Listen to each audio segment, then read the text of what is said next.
నమస్తే, welcome to AB9. ఇప్పుడు headlines చూద్దాం.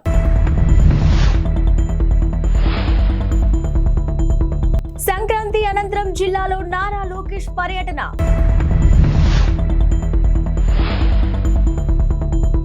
అత్తాపూర్లో భారీ అగ్ని ప్రమాదం, సురక్షిత ప్రాంతాలకు స్థానికుల తరలింపు.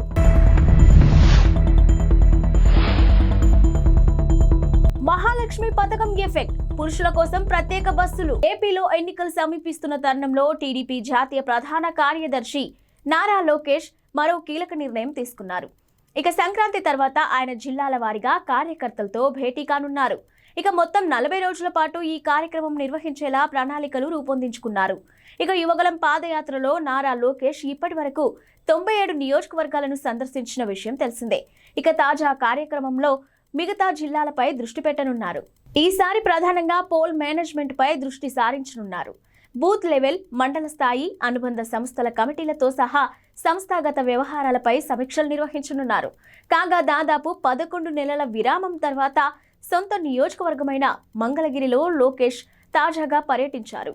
ఇక ఈ సందర్భంగా పలువురు తటస్థ ప్రముఖులను కలిసి నియోజకవర్గంలోని ప్రస్తుతం నెలకొన్న పరిస్థితులు, రాబోయే జిల్లాల్లో చేపట్టాల్సిన అభివృద్ధి ప్రణాళికలపై చర్చించారు. హైదరాబాద్ లో తరచూ జరుగుతున్న అగ్ని ప్రమాదాలు ఆందోళనకు గురి చేస్తున్నాయి. ఇటీవల జరిగిన ఓ ప్రమాదంలో ఆసుపత్రి మొత్తం బూడిద కుప్పలా మారింది. ఇక తాజాగా అత్తాపూర్ పోలీస్ స్టేషన్లోని సులేమాన్ నగర్, ఎంఎం పహాడిలోని ఓ కట్టెల గోడౌన్లో ఈ తెల్లవారుజామున భారీ అగ్ని ప్రమాదం సంభవించింది. మంటలు పక్కనే ఉన్న స్క్రాప్ దుకాణానికి అంటుకోవడంతో స్థానికులు భయభ్రాంతులకు గురయ్యారు. మంటలకు తోడు దట్టమైన పొగలు కమ్ముకోవడంతో ఊపిరి తీసుకోవడంలో ఇబ్బందులకు గురయ్యారు ప్రజలు. ఇక ప్రమాదంపై సమాచారం అందుకున్న అగ్నిమాపక సిబ్బంది వెంటనే ఘటనా స్థలానికి చేరుకొని మంటలు అదుపు చేస్తున్నారు. మరోవైపు స్థానికులను పోలీసులు సురక్షిత ప్రాంతాలకు తరలిస్తున్నారు. ఈ ప్రమాదంలో ఆస్తి నష్టం భారీగా జరిగిందని అంచనా వేస్తున్నారు. కేసు నమోదు చేసుకున్న పోలీసులు ప్రమాదానికి గల కారణాలపై ఆరా తీస్తున్నారు. మహాలక్ష్మి పేరిట తెలంగాణలో మహిళలకు ఉచిత బస్సు ప్రయాణ పథకం అమల్లోకి వచ్చాక ఆర్టీసీ బస్సుల్లో రద్దీ గణనీయంగా పెరిగిన విషయం తెలిసిందే. కొన్ని సందర్భాల్లో బస్సుల్లో వెనుక సీట్ల వరకు మహిళలే కనిపిస్తున్నారు. ఇక దీంతో సీటు దొరకని పురుషులు దిగి వెళ్లిపోతున్నట్టు ఇటీవల నిర్వహించిన ఆన్లైన్ మీటింగ్లో కండక్టర్లు ఆర్టీసీ ఎండీ దృష్టికి తీసుకెళ్లారు. ఈ నేపథ్యంలో ఆర్టీసీ కొన్ని రూట్లు సమయంలో పురుషుల కోసం ప్రత్యేకంగా బస్సులు నడిపే అంశాన్ని పరిశీలిస్తుంది. ఇక విద్యార్థులకు సైతం ప్రత్యేక బస్సులు నిర్వహించాలనే అంశాన్ని కూడా పరిశీలిస్తున్నారు. ఇక సీనియర్ సిటిజన్లకు తొలి ప్రాధాన్యం ఇవ్వాలని ఆర్టీసీ అధికారులు భావిస్తున్నారు. సమయాల వారీగా రద్దీపై పూర్తి సమాచారం వచ్చాక పురుషులకు, విద్యార్థులకు ప్రత్యేక బస్సులు నడపడం లేదా మహిళలకు మాత్రమే ప్రత్యేక బస్సులు నడపడం, ఇతర ప్రత్యామ్నాయాలపై చర్చలు జరుగుతున్నాయని ఆర్టీసీ వర్గాలు చెబుతున్నాయి.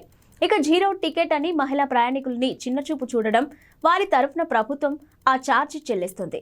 ఇక ప్రయాణికులకు ఇబ్బంది కలగకుండా పలు రకాల ప్రత్యామ్నాయాలపై దృష్టి పెట్టామని ఓ అధికారి తెలిపారు. ఏపీ ఆరోగ్యశ్రీ సేవల నెట్వర్క్ ఆసుపత్రుల యాజమాన్యాలు కీలక నిర్ణయం తీసుకున్నాయి.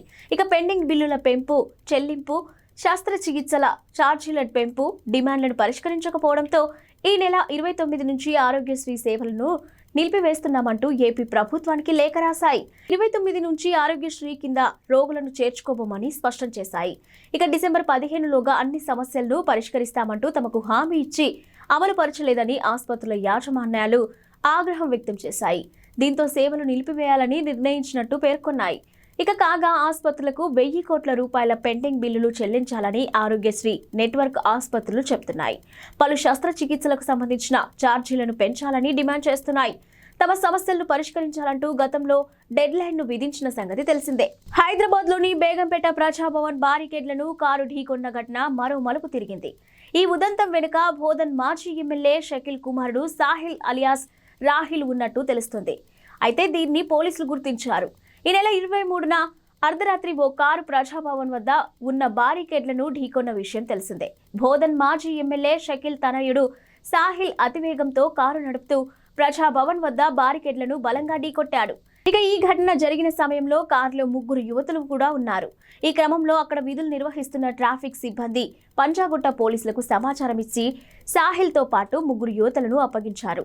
అయితే బ్రీత్ ఎనలైజర్ ట్రాఫిక్ పోలీసుల వద్ద ఉండటంతో ఇన్స్పెక్టర్ దుర్గారావు సాహిల్ను హోంగార్డుకు అప్పగించి డ్రంక్ అండ్ డ్రైవ్ పరీక్షకు పంపించారు.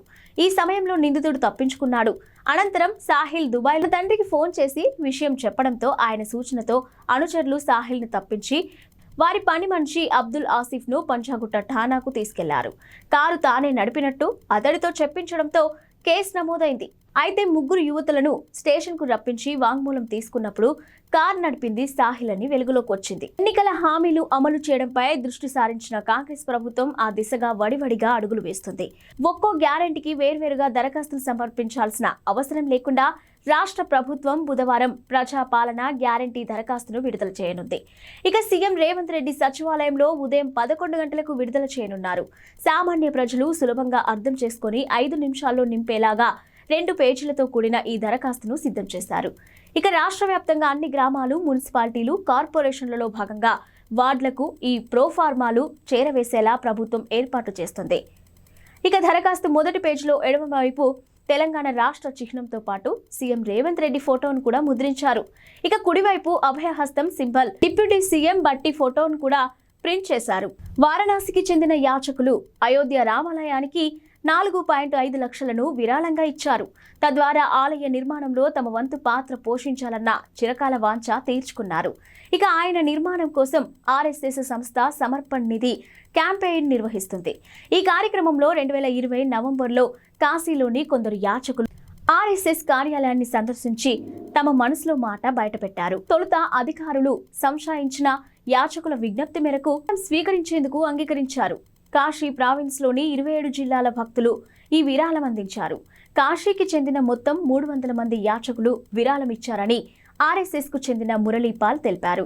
ఈ సందర్భంగా వైద్యనాథ్ అనే యాచకుడు మాట్లాడుతూ తాను 30 ఏళ్ల క్రితం అనారోగ్యం బారిన పడి ఏ పని చేయలేని స్థితికి చేరుకున్నట్టు తెలిపారు.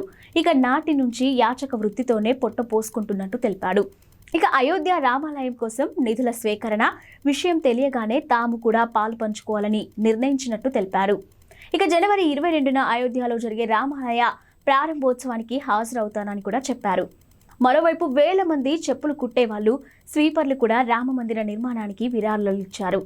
దేశ రాజధాని ఢిల్లీలోని ఇజ్రాయెల్ రాయబార కార్యాలయానికి సమీపంలో పేలుడు కలకలం రేపింది. పేలుడు శబ్దం వినపడిందంటూ స్థానికులు అందించిన సమాచారంతో పోలీసులు రంగంలోకి దిగారు. Dog squad, crime team, bomb disposal బృందాలతో సహా ఢిల్లీ పోలీసులు ఘటనా స్థలానికి చేరుకొని దర్యాప్తు మొదలుపెట్టారు. ఆ ప్రాంతాన్ని క్షుణ్ణంగా పరిశీలించగా రాయబార కార్యాలయానికి కొన్ని మీటర్ల దూరంలో ఉన్న ఓ ఖాళీ స్థలంలో ఓ లేఖను గుర్తించారు. ఇజ్రాయెల్ రాయబారిని ఉద్దేశిస్తూ ఈ లేఖ రాసి ఉండటంతో ఫోరెన్సిక్ ల్యాబొరేటరీ నిపుణులు కూడా ఘటనా స్థలానికి చేరుకొని పరిశీలించారు. ఇక లెటర్తో పాటు చుట్టి ఉన్న ఒక జెండాను కూడా గుర్తించారు. లేఖను సీజ్ చేశారు. ఘటనా స్థలంలో లభించిన వాటిని ఫోరెన్సిక్ పరిశీలన కోసం పంపించారు. ఈ ఘటనపై ఇజ్రాయెల్ డిప్యూటీ రాయబారి ఓహద్ నకాష్ కైనార్ ఒక వీడియోను విడుదల చేశారు. సాయంత్రం 5 గంటల తర్వాత రాయబార కార్యాలయానికి సమీపంలో పేలుడు సంభవించిందని అన్నారు. తమ సిబ్బంది, కార్మికులు అందరూ సురక్షితంగా ఉన్నారని వెల్లడించారు. ఈ ఘటనపై దర్యాప్తులో తమ భద్రతా బృందాలు ఢిల్లీ పోలీసులకు పూర్తి సహకారం అందిస్తున్నట్టు తెలిపారు. ఇక కాగా యూదుల కమ్యూనిటీ కేంద్రంగా ఉన్న సెంట్రల్ ఢిల్లీలోని పహర్గంజ్ ప్రాంతంలోని చాహత్ హౌస్ వద్ద పోలీసులు భద్రతను కట్టుదిట్టం చేశారు. సీసీ కెమెరాల ద్వారా పోలీసులు ఆ ప్రాంతాన్ని నిశితంగా పర్యవేక్షిస్తున్నారు. ఓ కేసులో బాధితురాలి పట్ల అసభ్యకరంగా ప్రవర్తించిన మియాపూర్ స్టేషన్ ఎస్ఐ గిరీష్ కుమార్ పై వేటు పడింది. ఆయన్ను సస్పెండ్ చేస్తూ సైబరాబాద్ కమిషనర్ అవినాష్ మహంతి ఆదేశాలు జారీ చేశారు. ఓ కేసు నిమిత్తం స్టేషన్కు తరలివచ్చిన ఓ బ్యూటీషియన్ ఫోన్ నంబర్ తీసుకుని ఎస్ఐ ఆమె వెంటపడి అసభ్యకరంగా ప్రవర్తించినట్టు విచారణలో తేలడంతో ఈ చర్య తీసుకున్నారు. ఇక ఈ మేరకు మంగళవారం ఆదేశాలు జారీ చేశారు. కాగా వ్యాపారం పేరుతో తన స్నేహితుడు 6 లక్షల రూపాయలు తీసుకుని మోసం చేశాడని, తిరిగి ఆ డబ్బు ఇవ్వడం లేదంటూ బాధిత బ్యూటీషియన్ మియాపూర్ ఠాణాలో చీటింగ్ కేసు పెట్టింది. నిందిత వ్యక్తి నుంచి డబ్బులు ఇప్పించడంతో కేసు ముగిసింది. కానీ ఎస్ఐ గిరీష్ కుమార్ బాధిత మహిళ పట్ల అసభ్యకరంగా ప్రవర్తించాడు. ఇక వెంటపడి వేధిస్తూ ఉండటంతో బాధిత మహిళ నేరుగా సిపికి ఫిర్యాదు చేసింది. దీంతో ఎస్ఐపై సస్పెన్షన్ వేటు పడింది. అయోధ్య రామ మందిర నిర్మాణంలో మన హైదరాబాదీ కంపెనీ భాగస్వామ్యం కూడా ఉంది. ఇక గుడి ప్రధాన ద్వారంతో పాటు ఇతర తలుపులను తయారు చేసే అవకాశం సిటీలోని కంటోన్మెంట్ ఏరియాలో ఉన్న అనురాధ టింబర్ ఎస్టేట్ కు దక్కింది. గుడి తలుపుల తయారీ కాంట్రాక్ట్ ను దక్కించుకున్న ఈ కంపెనీ అయోధ్య రామ మందిర పరిసరాల్లో ప్రత్యేకంగా వర్క్ షాప్ ను ఏర్పాటు చేసి మరీ పనులు చేస్తుంది. మొత్తం 300కు పైగా ద్వారాలు తయారు చేయాల్సి ఉందని, ఇప్పటికే 118 ద్వారాలు తయారయ్యాయని కంపెనీ నిర్వాహకులు చెదల్వాడ శరత్ బాబు తెలిపారు. ఇక ఇటీవల యాదాద్రి పునర్నిర్మాణంలోనూ తాము పాలు పంచుకున్నామని చెప్పారు. యాదాద్రి లక్ష్మీ నరసింహస్వామి గుడికి ప్రధాన ద్వారాలు రూపొందించింది తామేనని వివరించారు. ఇక రామాలయానికి ద్వారాలను రూపొందించేందుకు చాలా కంపెనీలు పోటీ పడ్డాయి. అయితే ఆలయ ద్వారాలు తయారీలో అనుభవం ఉన్న యాదాద్రి ద్వారాలను నాణ్యతను పరిశీలించిన అయోధ్య ట్రస్ట్ సభ్యులు అనురాధ టింబర్ ఎస్టేట్ కు పనులు అప్పగించారు. ట్రస్ట్ ప్రధాన కార్యదర్శి సంపత్ రాయ్ ఆదేశాలు ఇచ్చినట్టు డిజైన్ మేరకు ద్వారాల తయారీ పనులు ప్రారంభించినట్లు శరత్ బాబు వివరించారు. ఇందుకోసం ఆలయ పరిసరాల్లోనే ప్రత్యేకంగా వర్క్ షాప్ ను ఏర్పాటు చేసుకున్నామని తెలిపారు. ఇప్పటికే పూర్తయిన ద్వారాలను జనవరి 1న బిగించే ఏర్పాట్లు చేస్తున్నట్లు పేర్కొన్నారు. తలుపుల తయారీ కోసం మహారాష్ట్రలోని బల్లర్షా నుంచి ప్రత్యేకంగా టేకు కలపను తెప్పించినట్లు తెలిపారు. ఈ ద్వారాల తయారీ పనులలో తమిళనాడుకు చెందిన కుమారి రమేష్, మహాబలిపురం, కన్యాకుమారికి చెందిన మరో 60 మంది శిల్పుల బృందం నిమగ్నమైందన్నారు.